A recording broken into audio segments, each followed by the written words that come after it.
வணக்கம் நேயர்களே.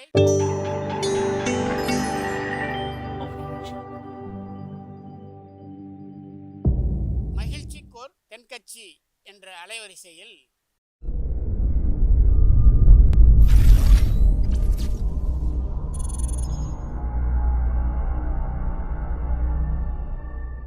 சிரிப்போம், சிந்திப்போம், செயல்படுவோம் என்ற தொடர் நிகழ்ச்சி தினமும் காலை 8 மணிக்கு யூடியூப் அலைவரிசையில் ஒளிபரப்பாகும் என்பதை மகிழ்ச்சியோடு தெரிவித்துக் கொள்கிறோம். மகாபாரத யுத்தம் முடிஞ்சுது. தர்மர் சக்கரவர்த்தி ஆனார்.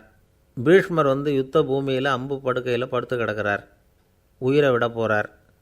சூரியன் வட திசை அடைகிற உத்தராயண புண்ணிய காலத்தை எதிர்பார்த்து காத்துக்கிட்டு இருக்கிறார். அந்த சமயத்தில் தர்மர் கண்ணங்கிட்ட அனுமதி வாங்கிக்கிட்டு பீஷ்மரை பார்க்கறதுக்காக குருக்ஷேத்திரத்துக்கு வரார். தம்பிமார்கள், திரௌபதி எல்லாரும் கூட வர்றாங்க. பீஷ்மரை பார்த்து எல்லாரும் வணங்குறாங்க.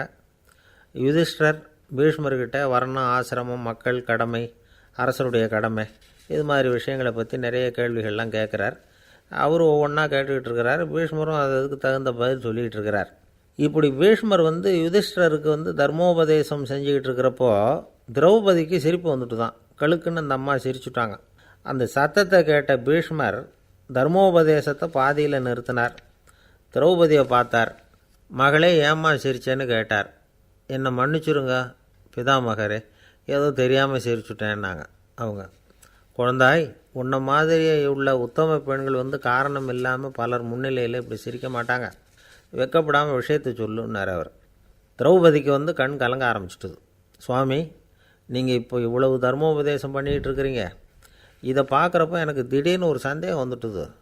அதாவது இன்றைக்கி தர்மத்துக்கு இவ்வளவு சிறந்த விளக்கத்தை கொடுக்குற இதே பிதாமகர் அன்னைக்கு கௌரவர் சபையில் துச்சாதனன் என்னை மானபங்கப்படுத்த முயற்சி பண்ணினப்போ வாய் மூடி மௌனமாக பார்த்துக்கிட்டு சும்மா தானே இருந்தார். அந்த சமயத்தில் இவ்வளவு ஞானத்தையும் எங்கே விட்டு வச்சுருந்தார்? ஒருவேளை அதுக்கப்புறம் தான் இந்த தர்ம விஷயங்களையெல்லாம் கற்றுக்கிட்டாரா அப்படின்னு யோசிச்சுக்கிட்டு இருக்கிறேன். அப்படி யோசித்தப்போ தான் அந்த சிரிப்பு வந்துட்டுது. என்னை மன்னிச்சிருங்கோ அப்படின்னாங்களாம்.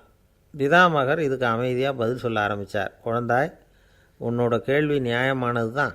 இதில் உன்னை நான் மன்னிக்கிறதுக்கு என்னம்மா இருக்குது? துரியோதனன் சபையில் நான் இருந்தப்போ எனக்கு அந்த அறிவு இருக்க தான் செய்தது. ஆனால் துஷ்டனான துரியோதனன் உணவை நான் அப்போ சாப்பிட்டுக்கிட்டு இருந்தேன். அவன் போட்ட சாப்பாட்டை சாப்பிட்டுக்கிட்டு இருந்தேன். அது காரணமாக என்னுடைய அறிவு மழுங்கி போச்சு. நல்லது கெட்டதை பற்றி ஆலோசிக்க முடியாமல் போயிட்டுது.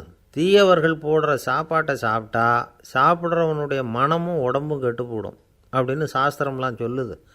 ஆனால் இப்போ போரில் அர்ஜுனன் என் மேலே எய்த அம்புகளால் என் உடம்பில் இருந்த ரத்தம்லாம் வெளியேறி போச்சு. கெட்ட உணவை சாப்பிட்டதுனால உண்டான ரத்தம் பூராவும் இப்போ உடம்பு விட்டு வெளில போயிட்டுது.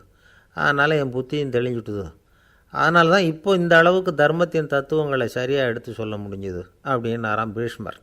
இதிலேருந்து நாம் தெரிஞ்சுக்க வேண்டியது என்னென்னா, யார் சாப்பிட கூப்பிட்டாலும் உடனே முண்டி அடிச்சுக்கிட்டு கிளம்பி போய் முதல் பந்தியில் உட்காந்துடக்கூடாது.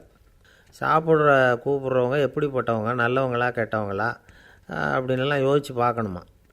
கெட்ட எண்ணத்தோடு போடப்படுகிற சாப்பாடு புத்தியை மழுங்கடிச்சிரும் அப்படிங்கிறது ஒரு பெரிய அந்த காலத்தில் பெரியவங்க சொல்கிற ஒரு உண்மை. எத்தனையோ பேர் பெரிய உத்தியோகத்தில் இருக்கிறவங்கள விருந்துக்கு கூப்பிட்டு சாப்பிட்டு முடித்த கையோட முக்கியமான பேப்பர்லாம் கையெழுத்து வாங்கிட்டு விட்ருவாங்களே. கூப்பிட்றவங்க மனசை புரிஞ்சுக்கிட்டு அதுக்கப்புறம் போகிறதா வேண்டாமா அப்படிங்கிறத முடிவு பண்ணணும். சாப்பாட்டில் அவ்வளோ விஷயம் இருக்குது. பீஷ்மருக்கே அந்த நிலைமைன்னா நாமெல்லாம் ஏமாத்துறோம். சில சந்தர்ப்பங்களில் சாப்பாடு புத்தியில் ஒரு தெளிவு உண்டாக்குறதும் உண்டு. ஒரு ஊருக்கு ஒரு பெரிய மகான் வந்தார். அவர் சாப்பிட்றதே இல்லை. எப்போவாவது கொஞ்சம் தண்ணி, பால், அவ்வளோதான். ருசியெல்லாம் கடந்தவர். அவர்கிட்ட எல்லோரும் போய் ஆசீர்வாதம் வாங்கினாங்க. அந்த ஊரில் ஒரு ஹோட்டல், அதோட முதலாளி ஒருத்தர், அவரும் அந்த மகான்கிட்ட ஆசீர்வாதம் வாங்கிறதுக்காக போனார். அவர் முன்னாடி போய் பணிவாக நின்னார். துண்டை இடுப்பில் கட்டிக்கிட்டு காலில் விழறதுக்காக போனார். அதுக்கு முன்னாடி அந்த மகான் எழுந்திரிச்சு இவர் காலில் விழுந்துட்டார்.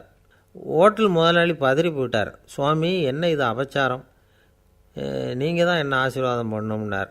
அதுக்கு அந்த சாமியார் சொன்னார், அப்படி இல்லைங்க, நீங்கள் தான் என்ன ஆசீர்வாதம் பண்ணணும். ஏன்னா கொஞ்ச காலத்துக்கு முன்னாடி உங்கள் ஹோட்டலில் தான் நான் அக்கௌண்ட் வச்சு சாப்பிட்டுக்கிட்டு இருந்தேன்.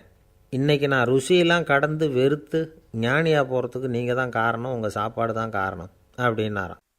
ஐயா தென்கட்சி கோ சுவாமிநாதன் அவர்களின் மகிழ்ச்சிக்கோர் தென்கட்சி தொடர் நிகழ்ச்சியினை கேட்டு பயன்பெறுங்கள்.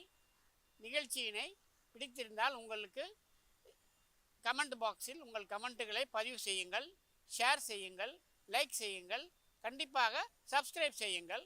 நன்றி, வணக்கம்.